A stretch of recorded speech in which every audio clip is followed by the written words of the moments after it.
Unang Korinto 15:3-4. Sapagkat ibinigay ko sa inyo bilang pinakamahalaga sa lahat ang tinanggap ko rin, na si Kristo'y namatay dahil sa ating mga kasalanan, tulad ng sinasabi sa kasulatan. Inilibing siya at muling nabuhay sa ikatlong araw, tulad din ng sinasabi sa kasulatan. Ngayon po, inaalala natin yung ating mga minamahal sa buhay na pumanaw na. Pero hindi ba't mas buong galak at mas lalo nating alalahanin ang isang Diyos na nagkatawang tao na dahil tayo yung dapat mamatay dahil sa ating kasalanan.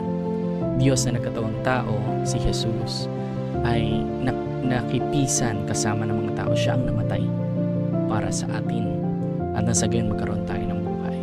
At ang katunayan doon, sinabi ni Apostol Pablo sa mga taga-Korinto na siya ay namatay at nilibing tulad ng ating mga minamahal sa buhay. Ngayon, inaalala natin. At sa ikatlong araw siya ay muling nabuhay. At iyon yung magandang balita, dahil yung Diyos na nagkatawang tao na nilibing, namatay para sa ating kasalanan, ay buhay ngayon. Siya ay buhay, nagpapatuloy sa ating araw-araw. Siya ay gumagabay doon sa mga mananampalataya, nagmamahal sa Kanya. Kaya nga, hindi ba't mas maganda na gunitain natin, mas alalahanin at gamitin natin yung pagkakataon na ito upang ibahagi si Jesus sa ating mga minamahal, lalo na family reunion ngayon.